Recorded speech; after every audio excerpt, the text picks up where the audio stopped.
이제 하나님 말씀을 받겠습니다. 이 시간 우리에게 주시는 하나님 말씀은 베드로전서 1장 1절에서 9절 말씀입니다. 신약성경 377쪽에 있습니다.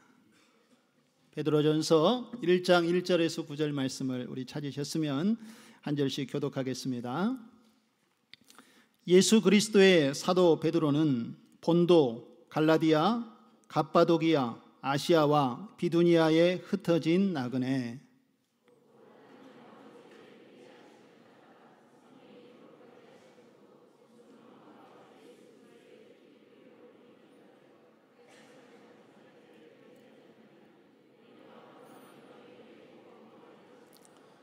우리 주 예수 그리스도의 아버지 하나님을 찬송하리로다. 그의 많으신 긍휼대로 예수 그리스도를 죽은 자 가운데서 부활하게 하심으로 말미암아 우리를 거듭나게 하사 산 소망이 있게 하시며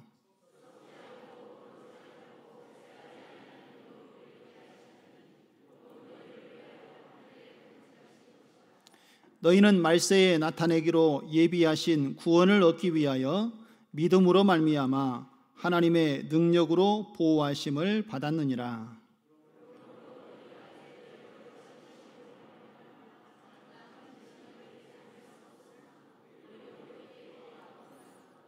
너희 믿음의 확실함은 불로 연단하여도 없어질 금보다 더 귀하여 예수 그리스도께서 나타나실 때에 칭찬과 영광과 존귀를 얻게 할 것이니라.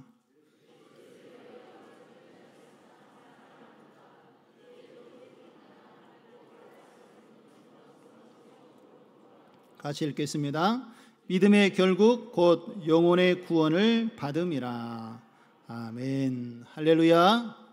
우리 좌우 앞뒤로 한번 인사하겠습니다. 하나님이 우리의 산 소망이 되십니다. 할렐루야. 우리 하나님은 과거에도 현재에도 앞으로도 살아계신 하나님으로 우리의 삶을 이끄시고 인도하시는 전능하신 하나님 되심을 믿습니다. 오늘 그 하나님의 사랑하심과 돌보심이 우리의 삶 가운데 은혜로 사랑으로 충만하게 채워지기를 주님의 이름으로 축원드립니다. 우리는 연어의 회귀 본능에 대해서 잘 알고 있습니다. 여러분 연어 아시지요? 연어는 원래 민물에서 태어납니다. 그래서 태어나서 한 1년 정도 그곳에서 자라다가 바다로 헤엄쳐 가서 바다에서 그 파도와 맞서면서 헤엄을 치고 또 바다를 헤엄쳐 다니면서 살이 찌고 뼈가 단단해지게 됩니다. 그리고 한 3, 4년 정도 바다에서 생활을 하다가 산란 때가 되어지면 어김없이 본능적으로 자기들이 태어난 그 장소로 다시 되돌아오게 된다라고 합니다. 그리고 그곳에서 다시 산란을 하고 인생을 마감한다고 하지요. 이것이 연어의 회귀 본능이라고 합니다. 그런데 여러분 나이아가라 폭포에는 원래 연어가 살지 않았다고 합니다. 그런데 어떤 한 어류학자가 연어의 회귀 본능을 시험하려고 미시시피 강에서 산란을 하기 위해서 올라온 연어를 잡아다가 이 나이아가라 폭포 위쪽에다가 이 연어를 놓고 거기에서 산란을 하도록 했다고 합니다. 그래서 갓 태어난 이제 산란한 이 연어가 그곳에서 한 1년을 자라고 흘러 대서양으로 가게 되었습니다.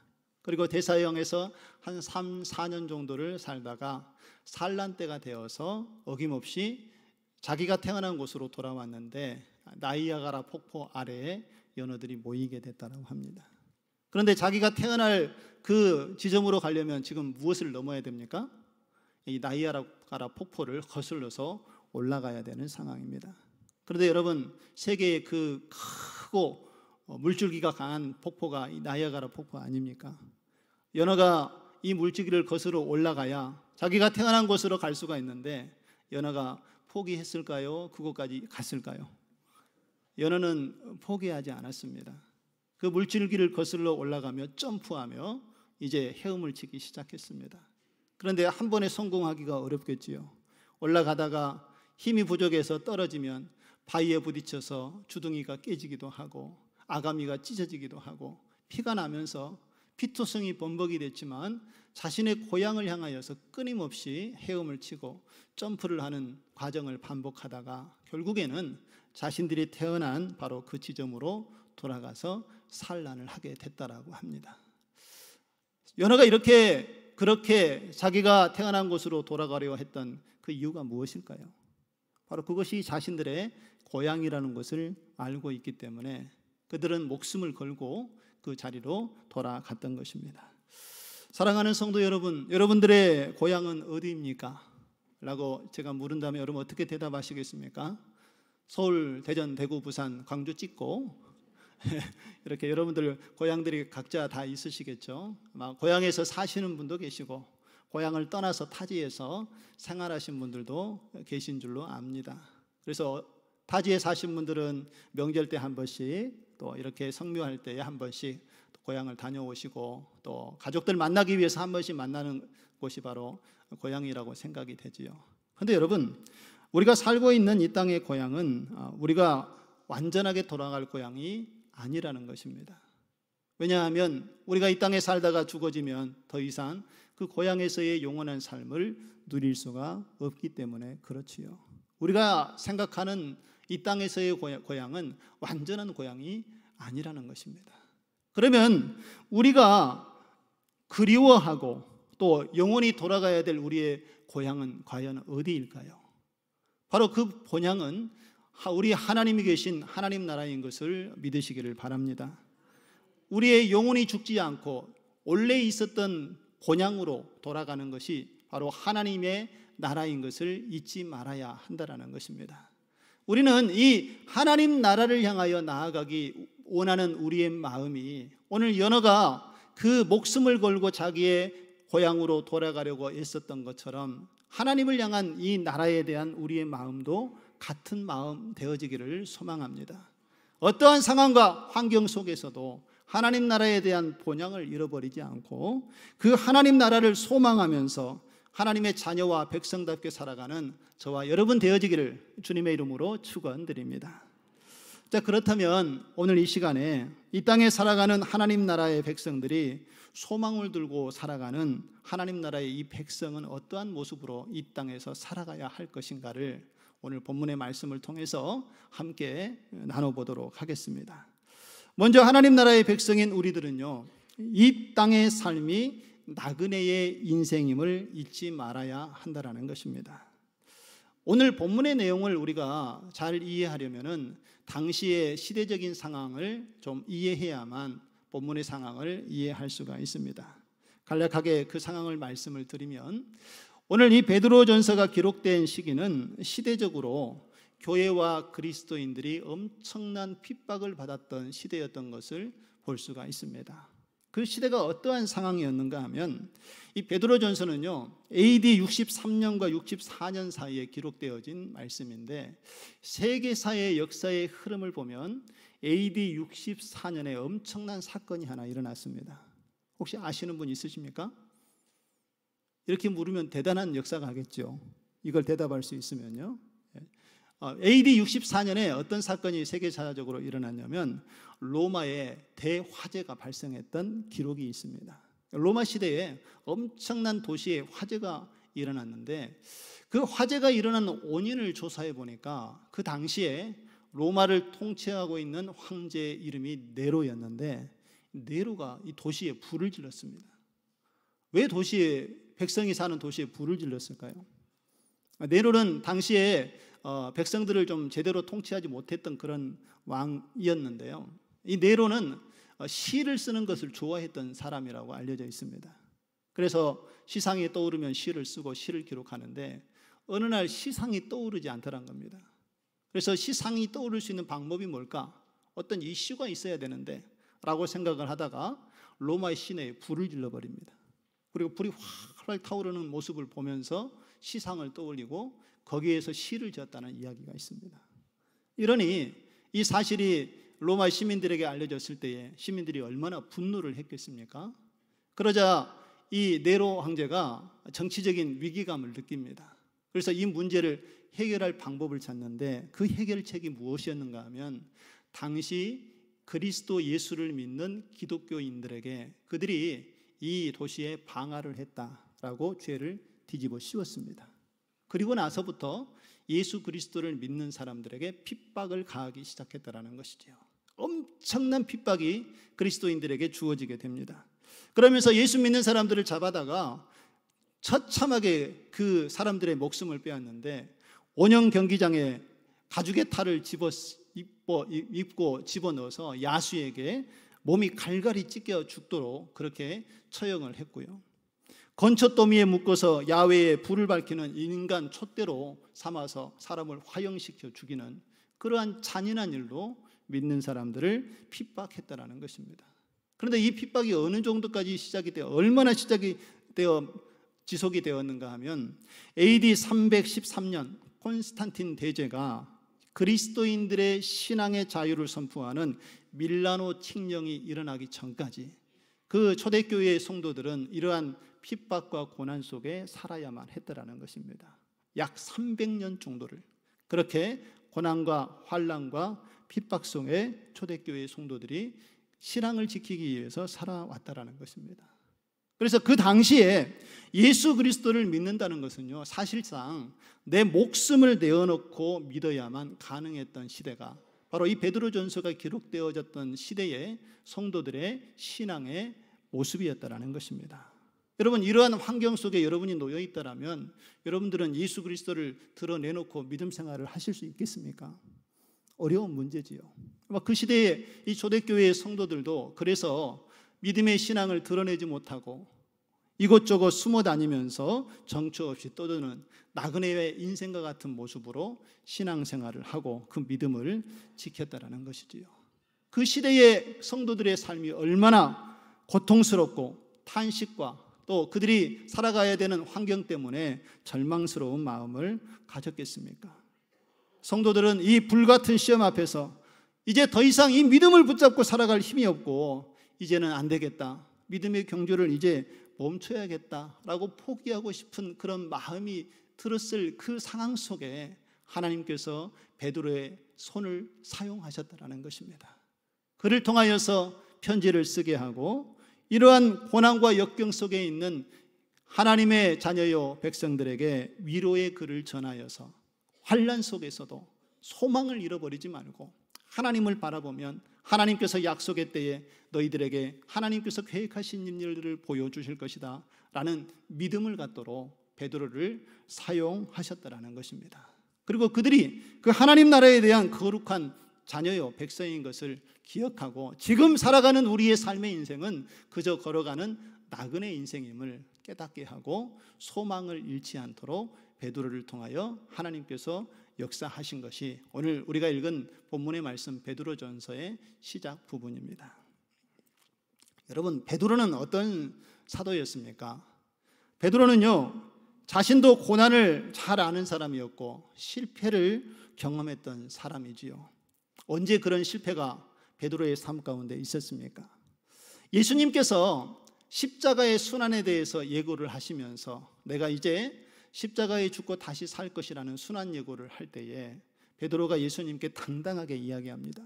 예수님이 가는 곳에 저도 따라갈 것입니다. 예수님이 죽으시면 저도 죽겠습니다 라고 고백했던 예수님의 수제자 이 베드로는 예수님께서 이제 잡히시던 그때에 그의 당당한 고백은 온데간데 없고 예수님과 함께 그 길을 걷지 못하고 멀찌감치 예수님의 뒤를 쫓아가다가 결국 그를 알아보고 너도 예수의 함께한 제자가 아니었느냐라고 물었을 때에 그는 예수를 부인하고 말았습니다. 그리고 예수님을 저주까지 하면서 결국은 그 자리에서 도망가 버렸던 인생이 바로 베드로의 모습 아니었습니까? 예수님을 배반했다라는 그 사실, 살아가는 주님을 부인하고 도망가 버렸던 그 자신의 모습 때문에 그는 견디기 어려운 고통과 아픔 속에 그의 인생을 보내야만 했습니다. 처절한 아픔, 처절한 그 고통을 그의 삶 속에 품고 있었던 그 연약한 베드로가 지금 이렇게 초대교회의 환난 속에 있는 성도들을 어떻게 위로할 수가 있었겠습니까? 그 이유는 부활하신 예수님께서 이 연약한 베드로를 다시 찾아와 만나 주셨기 때문에 그렇습니다. 그를 사랑하여 그의 잃어버렸던 신앙을 다시 회복시켜 주시고 하나님에 대한 사랑, 예수님에 대한 사랑을 다시 확인시켜 주었다라는 것이지요. 절망 속에 다시 고기 잡기 위하여서 자신의 조소로 돌아온 이 베드로에게 내가 나를 사랑하느냐라고 예수님께서 3번을 물으십니다. 그리고 그의 믿음의 신앙의 고백에 따라 예수님께서는 내 양을 먹이라, 내 양을 치라 라고 말씀하시면서 다시 베드로에게 사명을 부여해 주십니다. 그 부활하신 예수님을 만난 베드로는 이제 예수님 안에서 참 소망이 무엇인지를 보게 되었습니다. 그리고 그 고난을 이겨내고 부활하신 예수님을 믿는 그 믿음, 그리고 예수님을 바라보는 그 소망을 가지고 이것이 내 삶의 힘과 능력이 된다라는 하나님의 약속의 말씀을 잊지 않게 된 것이지요. 그 믿음을 가지고 연약하고 환난 가운데 있는 성도들을 돕고 섬기는 일에 베드로가 쓰임을 받게 되었다라는 것입니다. 동변상련의 마음을 가지고 핍박과 고난 속에 있는 성도들을 위로할 수 있는 베드로의 모습이 오늘 이 베드로를 통하여서 환난 중에 있는 성도들에게 하나님의 사랑을 증거하는 모습으로 오늘 우리에게 증거되어지고 있습니다. 그래서 오늘 1절과 2절의 말씀을 한번 보실까요?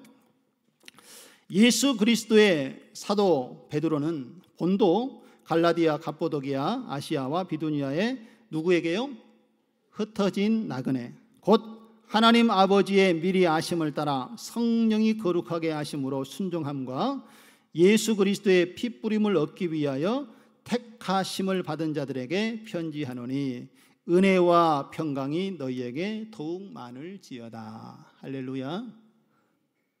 여기서 흩어진 자라는 것은 디아스포라라는 단어의 온뜻을 해석한 말씀인데요, 바로 이 디아스포라는 당시에 유대인 중에 개종해서 예수 그리스도를 믿었던 사람들을 이야기합니다.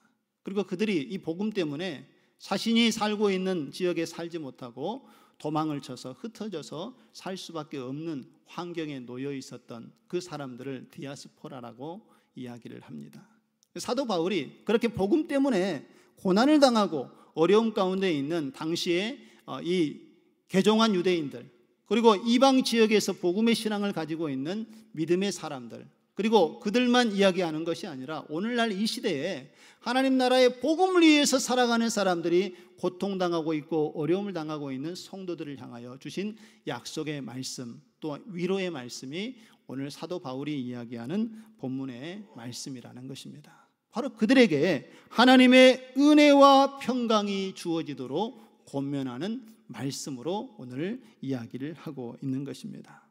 그리스도인들이 이 땅에 살아가고 있지만 영원한 하나님 나라의 본향을 소망하면서 살아갈 때에 우리가 사는 인생은 바로 나그네의 인생이고 이 길은 순례의 길이라는 것을 사도 바울은 우리에게 말씀을 해주고 있습니다.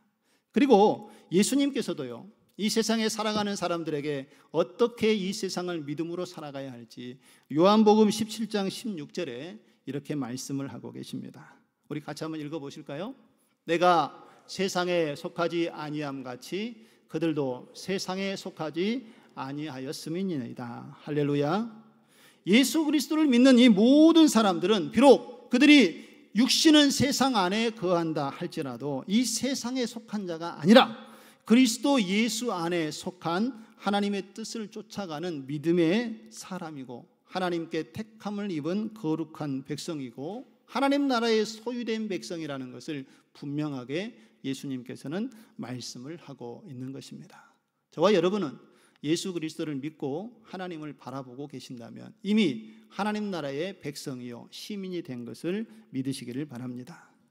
그러므로 예수 그리스도를 믿는 거룩한 성도들은 비록 이 세상 속에 살고는 있지만 언제나 이 세상에서 구별된 모습으로 하나님께서 원하시는 약속의 자녀답게 하나님 나라를 소망하며 그 믿음이 흔들리지 않는 가운데 이 세상을 살아가야 한다라는 것입니다. 이 세상은 그저 흘러가는 나그네 길이고 우리의 삶 가운데 중심이 되신 예수 그리스도를 믿고 따르며 순종하는 가운데 하나님께서 이미 예비하고 준비하신 영원한 본향인 하나님 나라를 소망하면서 이 세상 안에서 하나님의 뜻을 이루어가며 살아가는 저와 여러분 되어지기를 주님의 이름으로 축원드립니다. 두 번째로요, 하나님 나라의 백성인 우리에게 하나님께서는 영원한 기업과 구원의 완성을 약속해 주셨음을 믿으시기를 바랍니다. 이 세상에 살아가는 가운데에 때로는 고난도 있고 견딜 수 없는 어려움이 우리의 삶 가운데 찾아오지만 이것을 이길 수 있는 이유가 무엇이겠습니까? 비록 이 땅에 우리가 나그네로 살아간다 할지라도 믿는 자들이 기쁘게 이 상황을 견디어낼 수 있는 이유는 하나님께서 우리에게 소망을 주셨기 때문인 것을 믿으시기를 바랍니다. 아무리 힘들고 어려워도요, 이 상황이 끝난다는 확신과 믿음과 소망이 있으면 우리는 견뎌낼 수가 있습니다. 그리고 이겨낼 수 있는 믿음을 갖게 된다는 것이지요. 오늘 예수님께서는 오늘 이 본문의 말씀을 통하여서 사도 베드로를 통하여서 우리에게 준 소망이 무엇인지 두 가지로 이야기를 하고 있습니다. 첫 번째는 우리에게 주어진 현재의 소망이 무엇이고 그리고 미래의 소망이 무엇인지에 대해서 말씀을 하고 있는데, 먼저 현재의 소망에 대해서 살펴보겠습니다. 우리에게 주신 현재의 소망은 우리가 예수 그리스도의 부활로 말미암아 거듭난 하나님의 자녀가 됐다라는 것이 하나님께서 우리에게 주신 현재의 소망임을 믿으시기 바랍니다.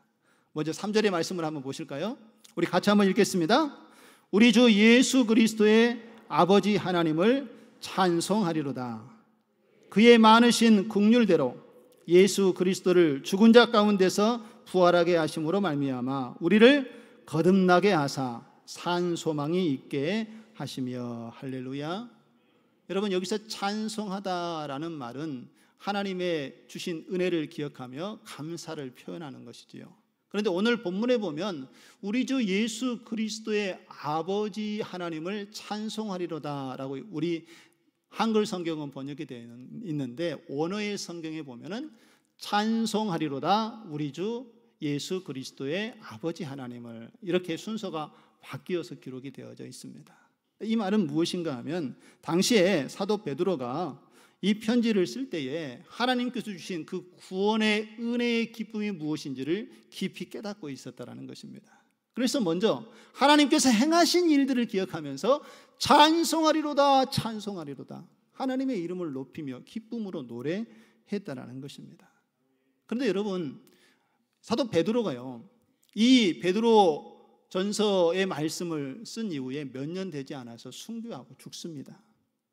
그의 인생에 벌써 죽음이 다가왔던 그러한 환경 속에 베드로가 놓여 있었지만 그는 그러한 환경 속에서도 어떻게 하나님을 찬양할 수 있었겠습니까? 그가 주어진 환경이 어렵고 가는 길이 고난의 길이었음에도 불구하고 그가 하나님의 이름을 높이며 찬송할 수 있었던 것은 그는 하나님이 주시는 산 소망을 마음에 품고 있었기 때문에 가능한 줄로 믿습니다. 그렇다면 여기서 말하고 있는 산 소망은 과연 무엇을 이야기하는 것일까요? 3절의 말씀을 다시 한번 보시면은요, 여기서 산 소망이라는 것은 우리 주 예수 그리스도의 아버지 하나님을 찬송하리로다. 그의 많으신 무엇대로요? 긍휼대로. 하나님 아버지께서 베풀어 주신 긍휼과 자비와 사랑에 대한 부분을 말씀을 하고 있습니다. 우리가 죄인 되어서 죽을 수밖에 없는 존재였는데 하나님께서는 우리에게 다가오셔서 이 구원의 문을 활짝 열어주셨음을 믿으시기 바랍니다. 내 힘으로 구원이 이루어진 것이 아니라 하나님의 전적인 주권과 은혜와 선물로 우리에게 이 구원이 주어졌다라는 것이지요. 그리고 그 긍휼하신 하나님의 은혜대로 예수 그리스도를 죽은 자 가운데서 부활하게 하심으로 말미암아 우리가 거듭난 하나님의 자녀가 되도록 하나님께서 은혜를 베풀어 주셨음을 믿으시기 바랍니다. 이것이 하나님께서 우리에게 주신 산 소망이요, 하나님의 은혜라는 것이지요. 죽을 수밖에 없었던 우리를 하나님께서 사랑하셔서 예수 그리스도를 우리의 죄를 대신하여 십자가에 죽게 하시고 다시 살게 하심으로 말미암아 우리를 죄에서 속량하시고 그 부활의 기쁨을 믿는 자들에게 하나님께서 거듭난 인생으로 살아갈 수 있는 구원의 은혜를 베풀어 주셨다라는 것입니다. 이것이 거듭난 하나님께서 우리에게 주신 은혜요 축복임을 믿으시기를 바랍니다. 부활로 인하여서 이 거듭난 신앙이 있으면요, 우리 주변의 상황이 어떻게 바뀌고 어떻게 우리의 상황에 환란이 다가온다 할지라도 우리는 부활의 소망으로 거듭난 하나님의 은혜를 기억하면서 하나님께 감사와 찬양을 올려드릴 수 있는 것입니다. 우리가 이 세상에 살아가면서요, 예수님을 믿는다는 이유로 때로는 어려움을 당하기도 합니다. 가족들에게도 핍박을 받기도 하지요. 예수 믿고 교회 가서 예배드린다고 남편에게 구박을 받고 매를 맞는 성도들도 있습니다. 새벽에 가서 하나님께 부르짖어 기도하고 싶은데 그것을 가지 못하도록 방해하는 가족 때문에 그 마음의 애통함을 표현하는 성도들이 있습니다. 또 어떤 사람들은 친구들에게 타박을 받기도 하고 또한 비난의 소리를 듣기도 합니다. 예수 믿는다는 이유 때문에 너희 믿는 사람들은 왜 그래? 교회 다니는 사람들 교회는 왜 그래? 하면서 때로는 친구들을 통해서 타박을 받기도 하지요. 또 직장에서는 예수 그리스도를 믿는다고 하여서 그 일 때문에 사람들에게 또 환영받지 못하고 왕따를 당하기도 하는 인생을 우리가 살아가기도 합니다. 예수 믿는 것 때문에 억울한 일을 당해도 손해를 봐도 우리가 마음껏 이야기하지 못하고 참고 인내하는 삶을 살아가는 일들이 우리 안에서 도처에 일어나고 있지 않습니까? 내가 예수 믿지만 않았으면 할 말 다 하고 살겠는데 예수 믿는 것 때문에 할 말도 못하고 참고 또 내가 왜 이렇게 살아야 되나, 어떨 때에는 절망감이 들 때도 있는 것을 볼 수가 있습니다. 일이 뜻대로 되지 않으면 그것 때문에 또 불안한 마음이 우리에게 찾아올 때도 있는 것을 볼 수가 있지요. 그러나 여러분, 하나님을 알고 하나님 나라의 소망을 가지고 있는 하나님을 경험했던 시편 기자는 이와 같은 삶에 처해 있을 때에 이런 신앙을 고백하라고 우리에게 말씀을 하고 있습니다. 시편 42편 5절의 말씀을 한번 보실까요? 우리 같이 한번 읽어보겠습니다. 내 영혼아, 내가 어찌하여 낙심하며 어찌하여 내 속에 불안해하는가? 너는 하나님께 소망을 두라. 그가 나타나 도우심으로 말미암아 내가 여전히 찬송하리로다. 할렐루야. 우리 안에 낙심이 되고 불안한 일들이 있을 때에 누구를 바라보고 소망을 두라고요? 하나님을 바라보고 하나님께 소망을 두라. 그리하면 그가 나타나 도우심으로 말미암아 여전히 하나님을 찬송하게 하리라. 할렐루야. 하나님이 우리를 지키시고 보호하여 주시겠다는 약속의 말씀 아닙니까? 절망스럽고 어려운 환경 속에 있다 할지라도 하나님 나라에 대한 소망을 잃지 않으면 하나님께서 우리의 가는 길을 이끄시고 인도하시고 보호해 주시겠다는 약속의 말씀인 것을 믿으시기 바랍니다.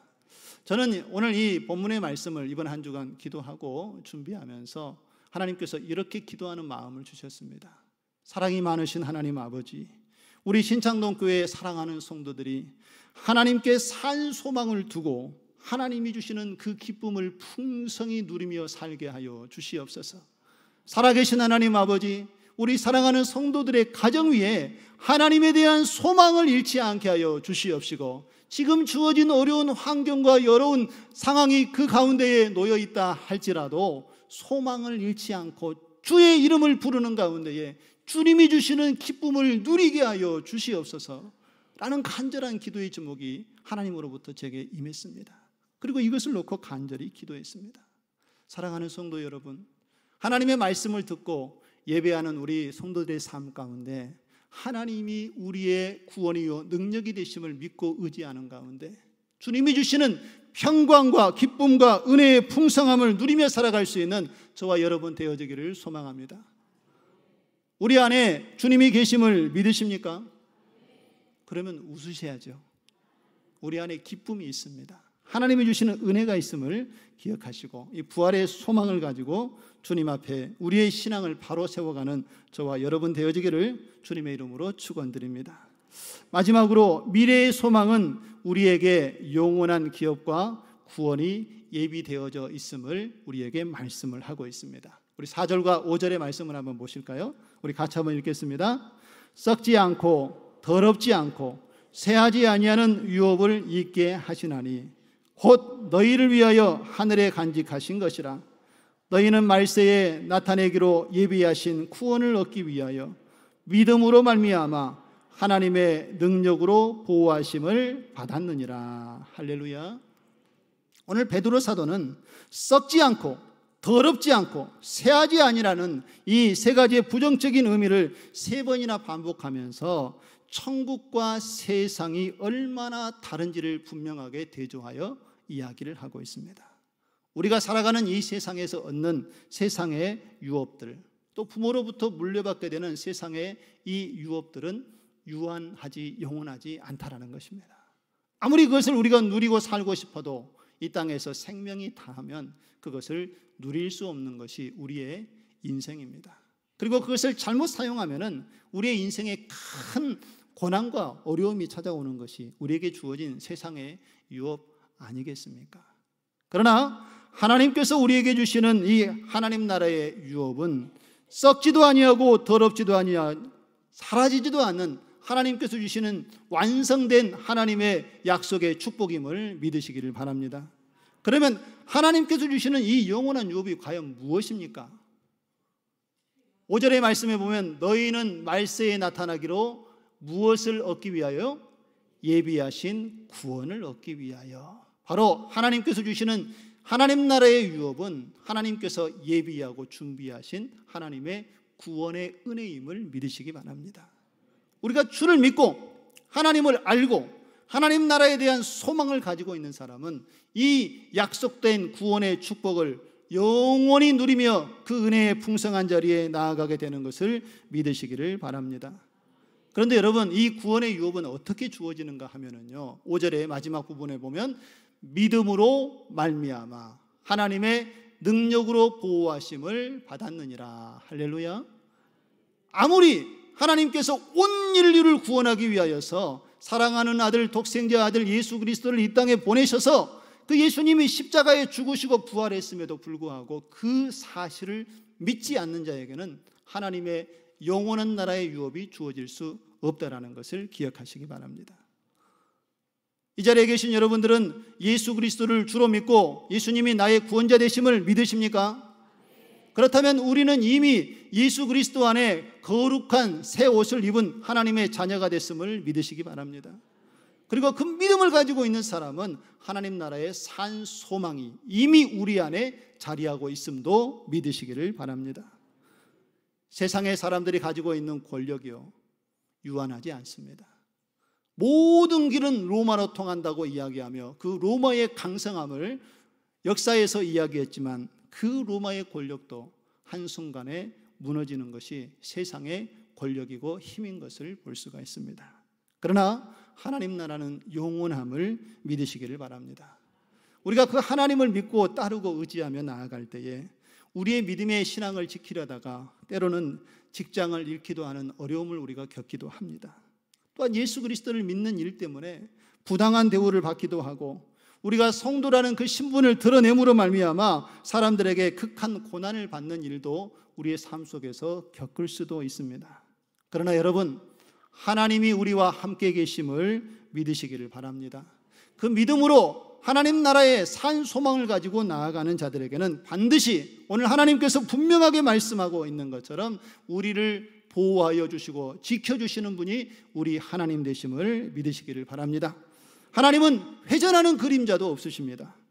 졸지도 아니하시고 주무시지도 아니하시고 눈동자와 같이 우리를 지키시는 분이 우리가 믿는 하나님 되심을 믿으시기를 바랍니다. 다윗은요, 그의 인생에서 하나님을 깊이 삶 속에서 경험했습니다. 그리고 그의 신앙을 이렇게 하나님께 고백을 하지요. 시편 23편에 보면 내가 사망의 음침한 골짜기로 다닐지라도 해를 두려워하지 아니할 것은 주의 지팡이와 막대기가 나를 안위하심이니이다. 할렐루야. 우리 주님께서 다윗을 그렇게 지키시고 보호하여 주셨던 것처럼 이 시대를 살아가는 우리들에게도 동일하게 약속하시고 우리의 가는 길을 인도하시는 하나님 되심을 이미 우리에게 약속해 주셨사오니 그 약속의 축복을 믿음으로 누리며 살아가는 우리 사랑하는 모든 성도님들 다 되시기를 주님의 이름으로 축원드립니다.